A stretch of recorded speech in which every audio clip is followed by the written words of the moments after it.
अब स्टूडेंट्स हम लोग स्टार्ट किए थे यहाँ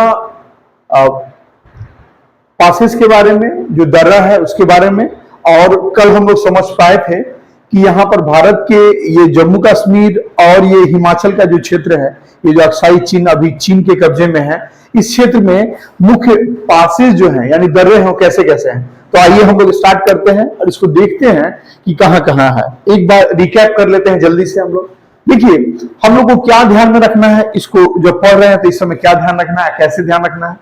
सबसे पहला बात हम लोग को देखना है कि जो मुख्य जो हिमालय के अलग अलग लेयर्स हैं या परत है उसमें कैसे कैसे है।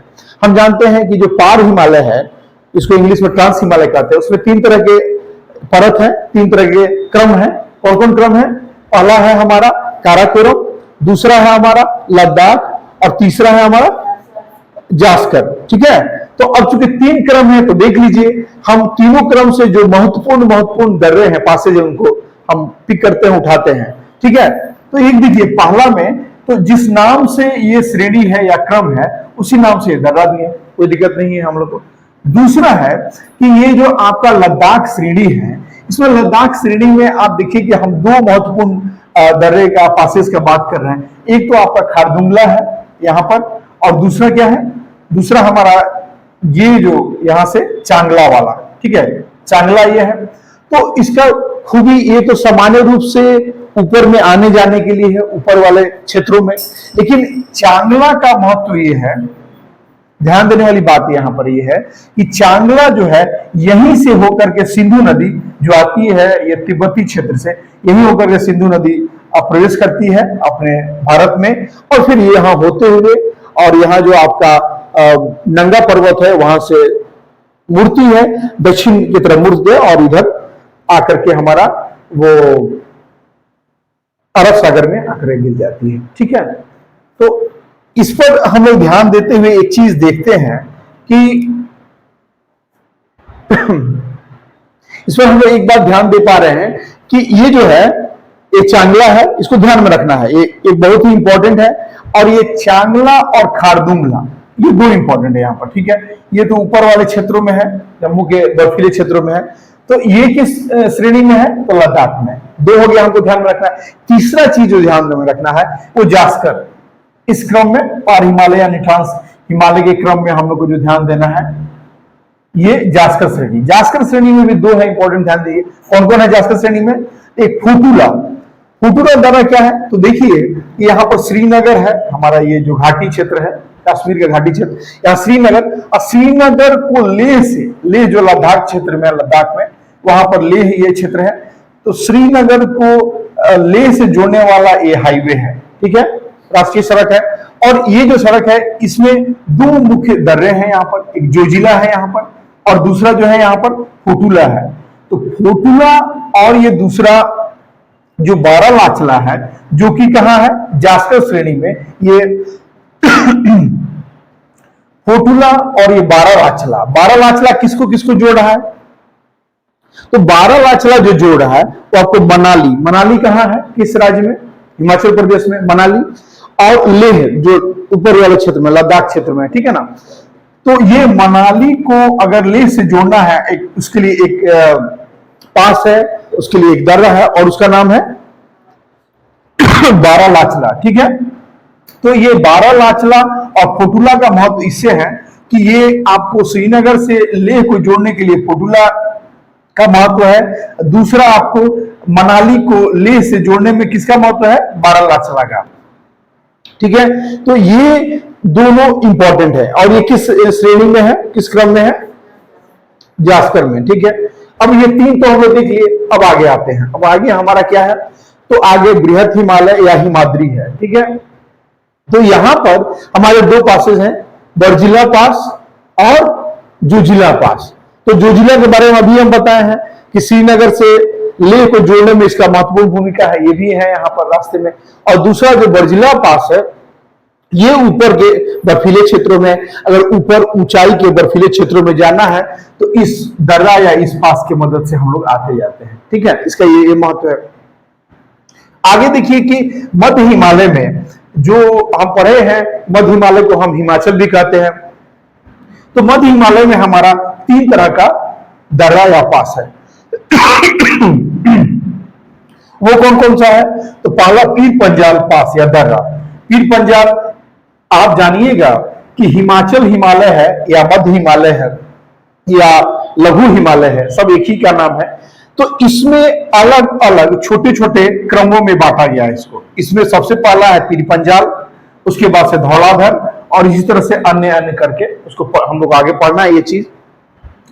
तो जो पहला है मध्य हिमालय में, जिसका नाम है पीर पंजाल श्रेणी या क्रम, इसमें आएंगे क्रम में।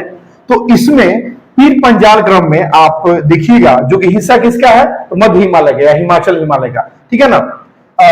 तो इसमें आप देखिएगा कि सबसे पहला पीर पंजाल दर्रा है। दूसरा आप देखिएगा बनिहाल दर्रा। बनिहाल दर्रा जो है ये जम्मू क्षेत्र को जोड़ता है। किससे ये जोड़ता है? तो श्रीनगर वाले क्षेत्र से। ये पुराना है और इसका नाम जवाहर दर्रा भी है, जवाहर पास भी रखा गया था, ठीक है।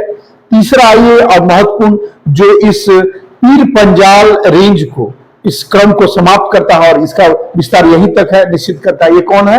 तो तीसरा ये जो है आपका रोहतांग दर्रा है, ठीक है ना। रोहतांग टनल कुछ दिन पहले ही बना है। हाँ, ये बीजेपी जो आपको अटल बिहारी वाजपेयी हैं उनके नाम पर बना है। रोहतांग दर्रा में एक टनल बनाया गया है, रास्ता बनाया गया है, तो नहर टाइप का, उसमें रेलवेज वगैरह की भी व्यवस्था की गई है, ठीक है। तो ये जो रोहतांग दर्रा है ये जोड़ता है कुल्लू घाटी को लाहौल और स्पीति। लाहौल और स्पीति एक जिला है, ठीक है ना। ये लाहौल और स्पीति, ये कुल्लू घाटी कहाँ है?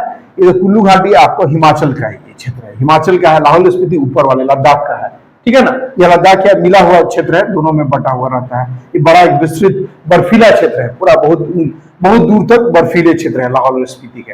तो ये कुल्लू को अगर लाहौल स्पीति से जोड़ना है तो ये उसके लिए रोहतांग दर्रा बनाया गया। इसलिए जगह जगह दर्रों में टनल या अलग अलग सुविधाएं, ट्रेन का विस्तार किया गया है, ताकि आप जल्दी से जल्दी भारत को, एक तो नागरिकों के जीवन को भी सुगम बनाने के लिए, और दूसरा नागरिकों के जीवन को सुगम बनाने के साथ साथ वो जो तेज परिवहन हो सके, कोई भी चीज अगर सामरिक महत्व हो, मतलब कभी भी डिफेंस या बैटलफील्ड हो, लड़ाई का ये अगर आवश्यकता हो, तो उसमें हम तेजी से हमारा फोर्स सेना पहुंच सके। इस माध्यम से भी, हवाई जहाज के माध्यम से भी, और बहुत सारा इस माध्यम से पहुंचाया जा सकता है। तो बहुत भारी चीजें हैं, वो रास्ते के माध्यम से भी लिया जा सकता है, ठीक है।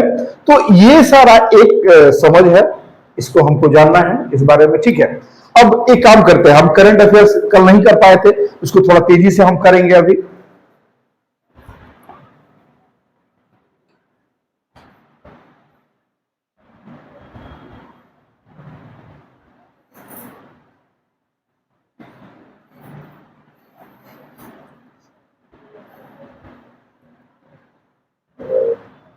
करंट अफेयर से फायदा यह है कि अगर आप एक बार तेजी से चीजों को समझ लीजिएगा तो आसान हो जाएगा, उसमें कोई दिक्कत बचेगा ही नहीं। तो देखिए, हम अभी पहला जो बात कर रहे हैं ये जुलाई का ही है, ग्वांगुआ नंबर 1 जुलाई का है। ये अंतरराष्ट्रीय में आएगा, नहीं ये अंतरराष्ट्रीय में आ जाएगा।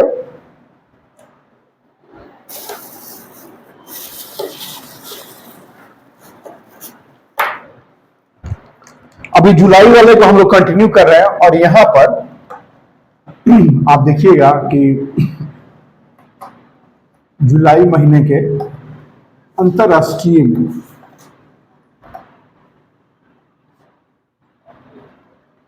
जुलाई महीने के अंतरराष्ट्रीय 2024 जुलाई के अंतरराष्ट्रीय में हम लोग देख रहे हैं। पहला है कि ग्वांगुआ एक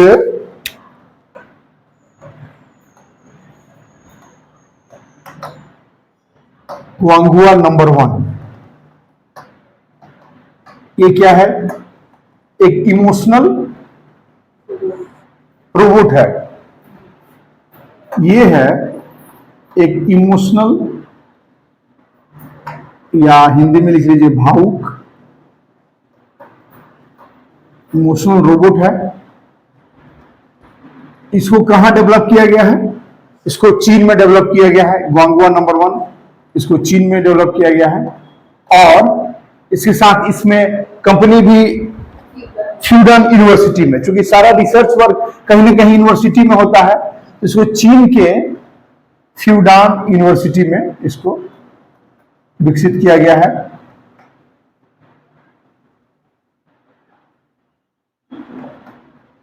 एक बात बताइए इसके साथ ही साथ, भारत के इसके साथ ही साथ जोड़ देते हैं, अभी भारत भी सुपर कंप्यूटर लगाया है। 3 सुपर कंप्यूटर भारत में लगाए, उनके नाम क्या है? हाँ, केवल रुद्रम है कि कुछ भूल रहे हैं?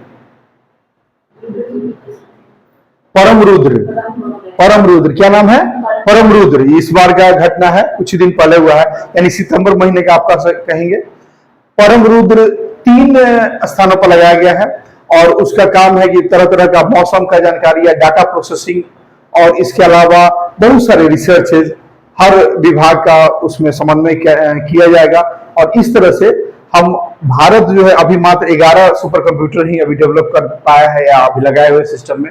अभी हम लोग बहुत पीछे है, जो जिससे हमारा मुकाबला है चीन या अमेरिका तो सबसे नंबर 1 है, तो उसके मुकाबले अभी हम लोग को बहुत डेवलप करना है। ठीक है, तो यही बात है, तो आप समझ पाए। दूसरा जो है इसमें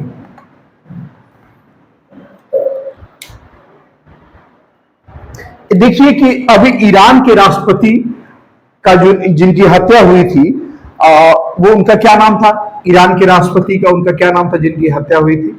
हत्या मतलब हेलीकॉप्टर क्रैश में। हाँ, उनका क्या नाम था?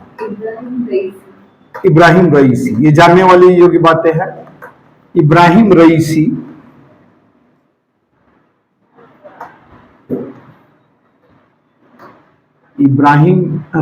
जो थे वो ईरान के राष्ट्रपति थे और इनका 19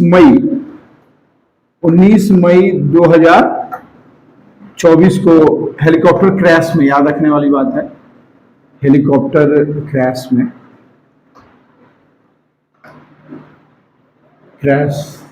में इनकी मौत हो गई थी। और इसके बाद कौन बने हैं ईरान के? नहीं, तो दोबारा बोलिए। मसूद पेजिशकियान, वेरी गुड, ठीक है। तो उनका नाम है, जो नए राष्ट्रपति जो चुने गए हैं अभी, चूंकि अभी ईरान बहुत बड़ा संकट में है। आज का अगर हम बात कर रहे हैं, आज हम लोग 2 अक्टूबर को खड़े हैं यहाँ पर जो डिस्कशन हो रही है, और 2 अक्टूबर को जानिए कि अभी बहुत समस्या में फंसा हुआ है ईरान, और चूंकि चारों तरफ पश्चिम एशिया बहुत समस्या में है अभी। तो इनका नाम है मसूद पेजेशकियान।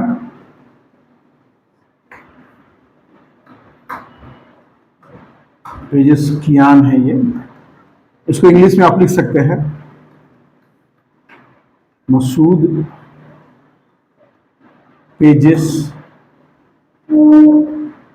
पेजेशकियान, ठीक है। तो मसूद पेजेशकियान ध्यान में रखना है। अब देखिए इसके बाद हम लोग कुछ राष्ट्रीय खबरों को लेते हैं, और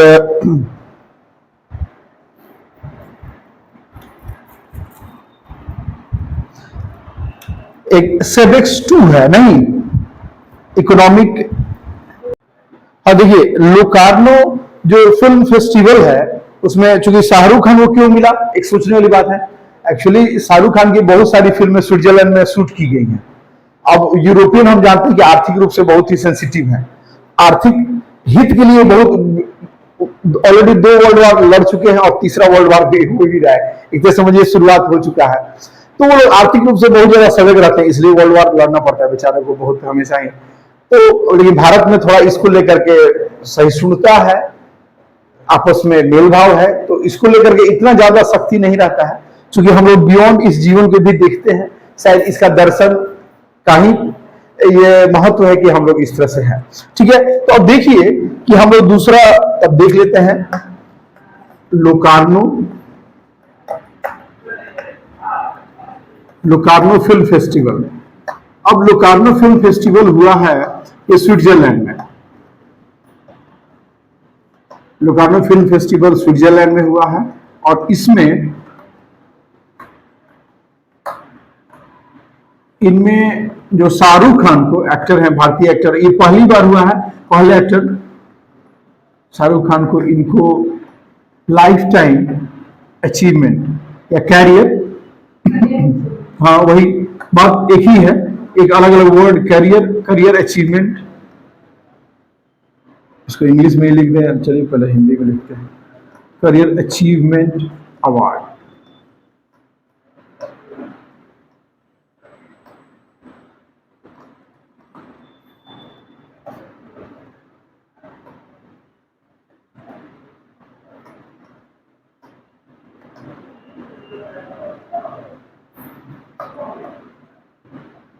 ठीक है, ये चीज पूरा हो गया। हमारा थर्ड देखते हैं हम लोग इसमें। थर्ड क्या है, तो ये देखिए कि एक है, अब एक देखिए एक नया नाम है पुष्पक विमान।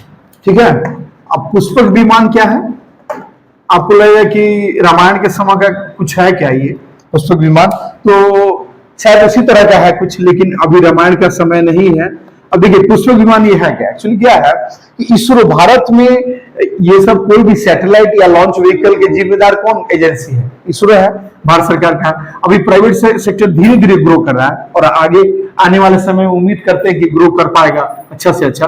अभी फिलहाल तो इतना बड़ा इंडिवर इसरो कर सकता है, इतना बड़ा प्रयास इसरो कर सकता है। तो पुष्पक विमान इसरो के द्वारा एक तैयार किया गया है। इसमें इतनी क्षमता है कि स्वतः जाएगा, कोई जो भी इसमें हम लोग सैटेलाइट या जो भी हम लोग इसमें भार देंगे यहाँ पर, उसको स्पेस में या उसको अपने ऑर्बिट में छोड़ करके फिर आकर के लैंड हो जाएगा, इतना स्वतः क्षमता रहेगा। तो एक कह सकती है कि इसको स्वतः लैंडिंग का क्षमता, स्वतः लैंडिंग का, स्वतः लैंडिंग का क्षमता है। ये कब, ये स्वतः लैंडिंग का कब होगा कि दूसरे स्पेस को छोड़, कोई भी सैटेलाइट है, कोई भी सैटेलाइट या कोई भार है, कोई भी इस पर जो भी वस्तु इस पर हम रखें रिसर्च के लिए, या उसको स्पेस में ये एस्टेब्लिश कर सकता है, स्पेस में एस्टेब्लिश कर सकता है, स्पेस में एस्टेब्लिश, स्पेस में स्थापित, स्पेस में स्थापित कर सकता है। ये क्षमता वाला इसको इसरो ने इसे डेवलप किया है और इसका नाम है पुष्पक विमान। ठीक है, अब अगला है, इसमें हम देख रहे हैं कि सिंकुला सुरंग एक है। देखिए सिंकुला सुरंग ये कहां बनने वाला है, एक आइए इसमें देखते हैं कि सिंकुला एक सुरंग है, ये कहां बन रहा है भारत में, तो लद्दाख और हिमाचल राज्यों में। ठीक है, पूरा होकर ये बनेगा लद्दाख प्लस हिमाचल, क्योंकि बड़ा ये क्षेत्र है ना, अभी हम लोग पढ़े भी थे, लद्दाख उधर हिमाचल जुड़ा हुआ है, तो एक लंबा सा लद्दाख प्लस हिमाचल क्षेत्र में ये होगा। और इसकी लंबाई कितनी है, इसकी लंबाई है 4.1 किलोमीटर है, और साथ ही साथ इसको खर्च कितना आएगा, इसको बनाने में 1300 करोड़ रुपए का खर्च आएगा। ठीक है, ये दोनों क्षेत्रों से, लद्दाख और हिमाचल के क्षेत्रों से होकर गुजरेगा सिंकुला सुरंग। ये क्या है, सबसे ऊंचा, नहीं सबसे ऊंचाई पर है ना, अभी जो बन रहा है ये जो सिंकुला सुरंग है, अभी तत्काल जो बनने का है, ये सबसे ऊंचा सुरंग अब ये हो जाएगा, सबसे ऊंचा सुरंग। इसकी खासियत यही है।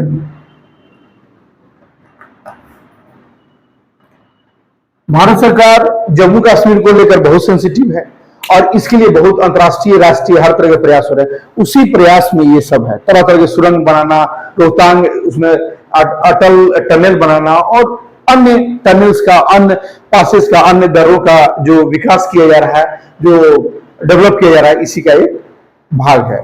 ठीक है, सिंकुला सुरंग अब हमको लगता है कि इसमें हम लोग पूरा कर चुके हैं। जो और अन्य कुछ है उसको हम लोग जोड़ते हैं। भारतीय में हम लोग देखेंगे कि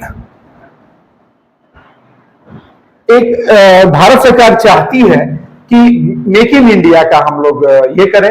एक उसके साथ ही दो चीजें आप लोग ध्यान से यहां देख लीजिए, एक नया चीज में जोड़ रहे हैं कि मेक इन इंडिया के साथ साथ